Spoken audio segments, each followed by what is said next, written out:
Kenapa orang Malaysia kok kaget lihat banyak Tionghoa di Indonesia?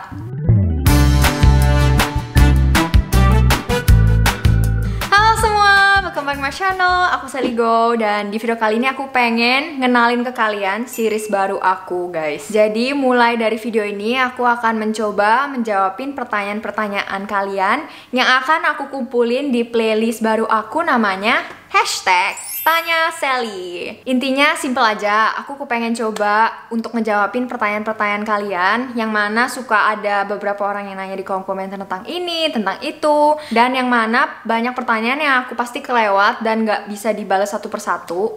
Jadinya aku inisiatif untuk bikin series ini yang mana kalau kalian emang ada pertanyaan-pertanyaan mengenai culture, mengenai hidup di Malaysia atau tinggal di Indonesia, mungkin di Jakarta, pertanyaan apapun itu, kalau kalian banyak yang request, aku akan coba jawab di playlist baru aku ini, yaitu Tanya Sally. Nah, untuk memulai playlist baru aku ini, aku sangat excited karena biasanya aku kadang kehabisan ide mau bikin video apa lagi. Dan kalau ada playlist baru ini, mana tahu aku bisa sekalian ngejawabin curiosity kalian terhadap sesuatu. Aku juga bisa mencoba untuk riset dan menambah pengetahuan aku juga, dan yang mana aku akan salurkan ke kalian juga. Intinya ini kayak Q&A, tanya jawab aja, cuma kita bikin chill aja, dan aku pengennya ya bisa bagi manfaat juga, bagi pengetahuan kepada teman-teman semua juga gitu. Oke, untuk membuka series kita kali ini aku punya pertanyaan yang cukup seru dan lumayan rame dibahas di kolom komentar pas aku post video bareng Ivy Fan, salah satu YouTuber Malaysia ya, yang kuliah di Yogyakarta di UGM. Jadi aku waktu itu temenin dia jalan-jalan, ceritanya sih jadi kayak tour guide gitu di Jakarta, karena dia pertama kali datang ke Jakarta waktu itu. Intinya dia kaget pas ke Chinatown, ke Jakarta in general, dia lihat banyak Chinese, banyak Tionghoa di sini.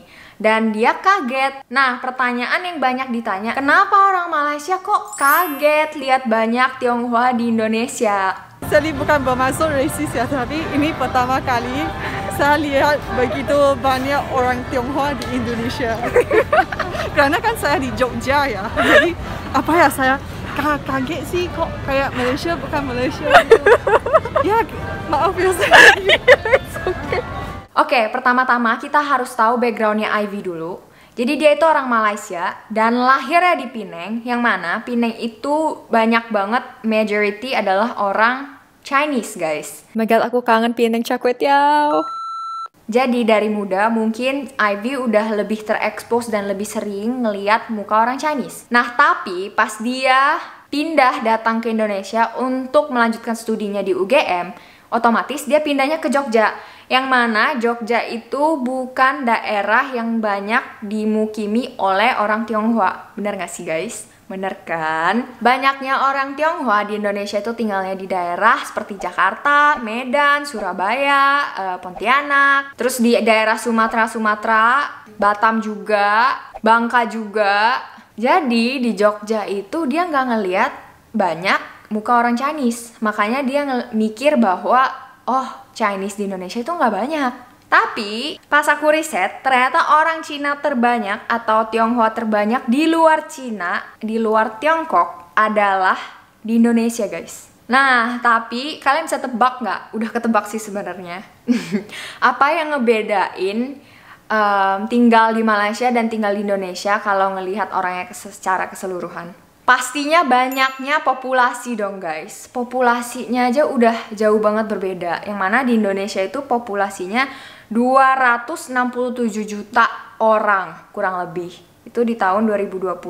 Sedangkan di Malaysia itu populasinya 32.600.000 orang. Yang mana kalau kita selidiki lagi, guys, di Malaysia itu Chinese-nya adalah sekitar 20,6%. Jadi kebayang gak sih, guys? Dari 30-an juta orang, kalian ngelihat 20%-nya itu adalah Chinese. Sedangkan kalau di Indonesia, dari 260 juta orang, Chinese itu cuma sekitar 1,2%, guys. Ya kan, 1,2%. Ini adalah penyebab terbesar kenapa dia shock. Alasannya sebenarnya simply karena ini menurut aku ya. Kalau menurut teman-teman gimana. Dan sejujurnya ini nggak ada salah atau benar jawaban seperti ini. Aku cuma pengen menjelaskan lebih jauh kenapa orang Malaysia bisa bingung gitu ya kalau dia tinggal di Indonesia dan ngelihat nggak banyak orang Chinese, padahal katanya Chinese banyak. Iya, kayak gitu. Semestinya aku bikin video ini dalam bahasa Inggris ya, supaya teman-teman aku yang dari Malaysia dan nggak ngomong bahasa Indonesia dan pengen mengenal Indonesia bisa tahu. Should I put subtitle here? Jadi teman-teman, segitu aja penjelasan singkat aku hari ini. Mudah-mudahan bermanfaat. Kalau seandainya iya, share ke teman-teman kalian yang membutuhkan dan penasaran. Jangan lupa tulis pertanyaan-pertanyaan kalian di bawah yang mau aku bahas untuk playlist ini di video berikutnya. Makasih semuanya. Jangan lupa like dan subscribe. Sampai ketemu di video selanjutnya. Bye!